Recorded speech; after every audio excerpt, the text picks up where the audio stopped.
All of us want a secure and stable Afghanistan. All of us want an Afghanistan that doesn't export terror and that doesn't provide a safe haven for terrorists. That's why the United Nations issued a mandate to assist the Afghan government in the establishment of a secure and stable environment. And it's why NATO-led international security assistance forces operate under that mandate. Today, 48 countries contribute forces to ISAF. All 20 NATO allies have troops in Afghanistan. 20 countries who are not members of NATO also have troops there. And other countries like Japan and Russia provide financial and in-kind support to ISAF and to the government of Afghanistan. Really interesting question of why. The reason is simple. We live in a time in which distant dangers have local impact, in which the ability of other countries to provide security and opportunity for its citizens affects our own.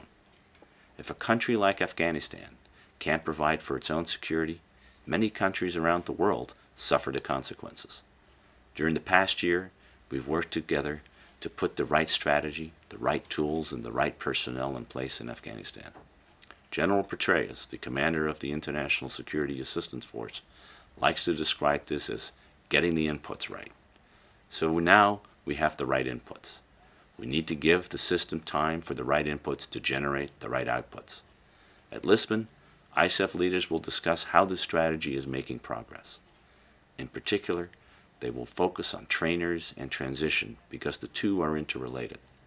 They'll discuss how an enduring partnership between NATO and Afghanistan can help sustain Afghanistan's trajectory of progress. Transition requires helping the Afghans to build capacity. Building capacity requires trainers and mentors for Afghan security personnel, but also for other key areas such as engineers, medical experts, and government administrators. Once we've closed the gap on trainers, we will be able to look for areas where the security situation in Afghanistan is strong enough to start the process of transition. By transition, I mean transferring the lead for security from ISAF to Afghan security forces. The target for transition to begin is during the first half of 2011. At Lisbon, we will also expect NATO leaders to establish an enduring partnership with Afghanistan. This partnership will focus primarily on training. If approved, it will be similar to NATO's training mission in Iraq, which is helping Iraq's security forces to become sustainable over the long term. Allies and partners have made a tremendous investment in Afghan security. By establishing a partnership with Afghanistan, we will be able to sustain these achievements into the future.